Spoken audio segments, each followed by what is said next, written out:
शहापूर विधानसभा मतदारसंघामधील बंडखोरी शमवण्यात महाविकास आघाडीच्या नेत्यांना यश आलंय. खासदार बाळामामा म्हात्रे आणि जिल्हा प्रमुख विश्वास थळे यांच्या अथक परिश्रमाने आणि महाविकास आघाडी एकसंघ राहावी या हेतूने त्यांनी बंडखोराला माघार घ्यावी लागली. बंडखोर उमेदवार अविनाश शिंगे यांना तिसरा पर्याय म्हणून उभं केलं होतं. खरं तर शिवसेना उभाठा गटातील ज्या पदाधिकाऱ्यांनी मागच्या निवडणुकीमध्ये दौलत दरोडांना निवडून आणलं होतं त्याच पदाधिकाऱ्यांनी तिसरा पर्याय अविनाश शिंगे यांना शोधलं होतं. खरं तर त्यांच्या मनामध्ये दौलत दरोडा यांना निवडून आणायचं असतं तर त्यांनी अविनाश शिंगे यांना उभं केलं नसतं. पूर्ण ताकद त्यांच्या पाठीशी त्यांनी लावली नसती. मात्र दौलत दरोडांचं राजकारण जे आहे ते पूर्णतः ठेकेदारांभोवती फिरतं. आता घरातच ठेकेदार निर्माण केल्याने बाहेरचे जे ठेकेदार होते ते नाराज झाले. म्हणजे आपला मुलगा ठेकेदारांकडून तो टक्केवारी घेतोय, जावयालाच कामं दिली जातात आणि आपली जी चांडाल चौकडी आहे त्यांच्याच माध्यमातून कामं घेऊन त्याची बोगस बिलं काढली जातात. आणि या सगळ्या प्रकाराला जे मूळचे ठेकेदार होते ते कंटाळले होते. खरं तर त्यांना बाहेरचा रस्ता दाखवला गेला होता आणि या ठेकेदारांनी एकत्र येऊन यावेळेस दौलत दरोडांना धडा शिकवायचा आणि तिसरा पर्याय उभा करायचा या हेतूने अविनाश शिंगे यांना उभं केलं होतं. मात्र ज्यावेळेस रुपेश म्हात्रे जे संपर्क प्रमुख आहेत त्यांच्यावर हक्कलपट्टीची कारवाई झाली आणि त्यानंतर आता आपल्यावरही कारवाई होईल या भीतीने या लोकांनी माघार घेतली, अविनाश शिंगेंची साथ सोडली. शेवटी अविनाश शिंगे यांनी माघार घेऊन पांडुरंग बरोरा यांना पाठिंबा दिला. आता पांडुरंग बरोरा यांचं पारडं तिथे जड झालेलं दिसतंय. महाविकास आघाडीमधली बंडखोरी शमली, मात्र महायुतीमधली बंडखोरी शमवली गेली नाही. तिथे थातूरमातूर कारवाई झाली. म्हणजे भाजपच्या उमेदवार भाजपच्या पदाधिकारी रंजना उघडा यांची भाजपमधून हक्कलपट्टी केली, मात्र त्यांना माघार घ्यायला लावली गेली नाही. त्यांची उमेदवारी तशीच राहिलेली आहे आणि जिजाऊच्या पाठिंब्यावर भाजपा कार्यकर्त्यांच्या बळावर ते आता निवडणूक रिंगणामध्ये आहेत आणि दौलत दरोडा तिसऱ्या क्रमांकावर जाऊन आता रंजना उघडा आणि पांडुरंग बरोरा यांच्यामध्ये थेट लढत होताना दिसतंय. दौलत दरोडा गेली 20 वर्ष या मतदारसंघाचं प्रतिनिधित्व करतायत, मात्र दाखवण्याजोगं एकही काम नाही.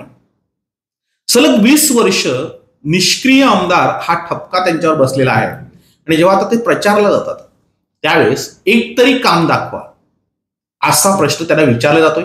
पूर्ण मतदारसंघामध्ये दाखवण्याजोगं काम नाही. त्यात त्यांचा गाजलेला भ्रष्टाचार हा घराघरात चर्चेला जातोय. ठेकेदारांनीही त्यांच्याकडे पाठ फिरवलेली दिसते. ज्या पद्धतीने त्यांनी ठेकेदार पोचले होते, सांभाळले होते, म्हणजे निवडणूक जवळ आली की 6 महिने आधी कार्यकर्त्यांना निधीची पत्र द्यायची, अजित पवार यांच्याकडनं निधी मंजूर करून घेऊन ती कामांचं वाटप करायचं आणि ते कार्यकर्ते कामाला लावायचे. म्हणजे जर मी का पडलो, जर माझा पराभव झाला, तुम्ही जर काम केलं नाही तर हा निधी परत जाईल, हा निधी रद्द होईल, मी तुम्हाला कामं देणार नाही, अशा प्रकारे धमकावून ठेकेदारांकडून कामं करून घेतली जायची. मात्र जिल्हा परिषद निवडणुका आल्या की तोच प्रकार, ग्रामपंचायत निवडणुका आल्या की तोच प्रकार, प्रत्येकाला कामांचा आमिष दाखवलं जायचं. आमदारकी आली की तीच पत्र, जे हजारो पत्र वाटली जायची. आताही पूर्ण मतदारसंघामध्ये एक यादी फिरते 25-15च्या कामांची. जवळपास 359 कामं आहेत. नुसती कामं नाहीत तर कामांच्या पुढे ते काम कोणाला दिलंय त्या कार्यकर्त्यांची नावही आहेत. अशी हजारो काम ही त्या ठेकेदारांना, कार्यकर्त्यांना वाटलेत आणि हेच ठेकेदार आता प्रचाराला लावले. खरं तर निवडणुका जाहीर झाल्यानंतर निवडणुकीच्या काही काळ आधी ह्या कामांचं वितरण झालंय, त्यामुळे या कामांचा काही थांग पत्ता नाहीये. ही कामं मंजूर होतील का, याला निधी येईल का, याबाबत कुणालाही खात्री नाही.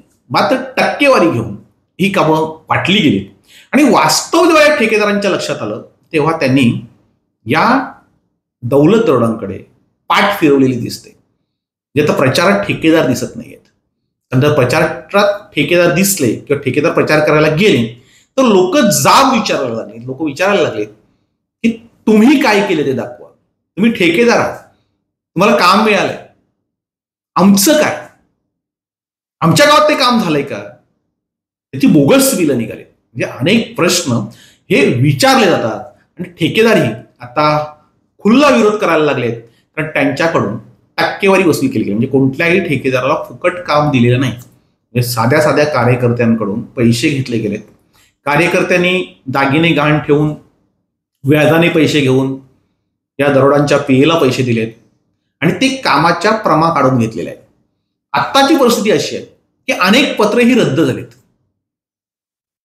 कोणालाही निधी मिळालेला नाही आणि म्हणून ही जी ठेकेदारांची जी पिळावळ होती ती आता काहीशी दरोडांपासून दूर गेलेली दिसते. त्यातच भात खरेदीमध्ये गैरव्यवहार केलेला त्यांचा पुतण्या नेमका कुठे आहे हे कोणालाच माहित नाही. त्यामुळे भात खरेदी गैरव्यवहारातला भ्रष्टाचार आहे तो गाजतोय. त्यांचा पुतण्या भाऊ दरोडा हा वारंवार आता जामिनासाठी अर्ज करतोय, कोर्टामध्ये फेऱ्या मारतोय. पण त्याने केलेला जो भ्रष्टाचार आहे तो दौलत दरोडा यांना आता दडणार आहे. त्यांचा मुलगा जो आहे त्या मुलाने खुलेआम टक्केवारी घ्यायला सुरुवात केली होती. कामं वाटताना पैसे घेतले जायचे त्याचीही आता चर्चा सुरू आहे. जावयाला त्यांनी ठेकेदार बनवलं, त्याच्यामुळं ठेकेदार नाराज झाले आणि त्या नाराजीतूनच अविनाश शिंगे यांना उभं केलं गेलं होतं असंही चर्चिलं जात आहे. आता दरोडांच्या पाठीशी जी काही ठेकेदार लॉबी होती ती ठेकेदार लॉबी नाहीये. जे बोगस बिलं काढण्यामध्ये मातब्बर आहेत अशी काही लोक आहेत, मात्र त्यांची समाजामध्ये किंमत नाहीये. त्यांचा भ्रष्टाचार हा चव्हाट्यावर आलेला आहे. कामं न करतात कशी बिलं काढली जातात हे मशाल चॅनलने अगदी चिरफाड करून सांगितलं होतं, पोलखोल केली होती. दौलत दरोडा या भ्रष्टाचारामध्ये कसे सहभागी आहेत, त्याच्या पेच्या माध्यमातून ते कसा भ्रष्टाचार करतात, अजित पवारांच्या माध्यमातून निधी आणून ते कामं न करताच कसे पैसे काढले जातात, यांचा पी अब्जाधीश कसा झाला, असे अनेक प्रश्न आणि त्याच्यावर एपिसोड या चॅनलवर बनवले होते आणि ते एपिसोड आता मोठ्या प्रमाणावर व्हायरल झालेले. दौलत दरोडांना कुठल्याही प्रश्नाचं उत्तर देणं आता शक्य होताना दिसत नाहीये. ठेकेदारही आता अडचणीत आल्यासारखं दिसत आहेत कारण कुणालाही निधी मिळालेला नाही, फक्त निधीची पत्र मिळालेली आहेत. शेकडो कामं म्हणजे आता हे जे ही जी प्रमा आहे याच्यामध्ये प्रत्येक ठेकेदाराचं नाव आहे. म्हणजे सर्व पक्षीय कार्यकर्त्यांना 8 लाख 10 लाख 15 लाख अशी कामं दिले आणि गेल्या 20 वर्षात याच याद्यांवर याच कामांवर ते निवडून येत होते. आता मात्र त्यांची पूर्तीच पोलखोल झालेली आहे. ठेकेदार ज्या पण गावामध्ये जातात त्या गावामध्ये त्यांना विकास कामांबद्दल विचारलं जातं की 20 वर्ष तुमचे आमदार होते, या 20 वर्षात तुम्ही आमच्या गावात केलेलं एक काम दाखवा. तर हे ठेकेदार त्यांचे पीए हे यादी घेऊन फिरतायत की आम्ही कोट्यावधी रुपयांचा निधी आणला, दरवर्षी 200 कोटी आणले. आता ते 200 कोटी गेले कुठे, त्याचं केलेलं काम कुठे आहे असाही प्रश्न विचारला जातोय आणि त्याच्यामुळं ठेकेदारांचा प्रचार हा आता अडचणीत आलेला आहे. या विधानसभा मतदारसंघामध्ये सध्या दौलत दरोडांच्या मुलाची टक्केवारी, जावयाची ठेकेदारी आणि पुतण्याचा भात खरेदीतील भ्रष्टाचार हा प्रचंड गाजतोय. त्याच्यामुळे दौलत दरोडा हे आता अडचणीत आलेले आहेत. त्यातच महायुतीमध्ये बंडखोरी झालेली आहे. अर्धी भाजपा ही बंडखोर उमेदवार रंजना उघडा यांच्या पाठीशी आहेत. दौलत दरोडा यांनी ज्यांना मदत केली होती लोकसभा निवडणुकीमध्ये ते अपक्ष उमेदवार निलेश सांबळे आता त्यांच्याच विरोधात प्रचार करताना दिसत आहेत. म्हणजे चारही बाजूने कोंडी झालेली आहे. दौलत दरोडा सध्या तरी शर्यतीतून बाद झालेले आहेत आणि खरी लढत जी आहे ती रंजना उघडा आणि दौलत दरोडा यांचे विरोधक पांडुरंग बरोरा यांच्यामध्ये होताना दिसते. पांडुरंग बरोरांच्या रॅल्यांना, मिरवणुकांना आणि एकूणच त्यांच्या प्रचाराला जनता उत्स्फूर्त प्रतिसाद देते. जे खरं तर अविनाश शिंगे असते तर पांडुरंग बरोरांना फटका बसला असता. मात्र आता अविनाश शिंगे आणि त्यांच्या बरोबरचे कार्यकर्ते हे प्रचारात सहभागी झाले नाही. उद्धव बाळासाहेब ठाकरे या गटाची सगळी शिवसेना ही पांडुरंग बरोरा यांच्या पाठीशी खंबीरपणे उभी राहिली नाही. पांडुरंग बरोरा यांचं पारडं जड झालं.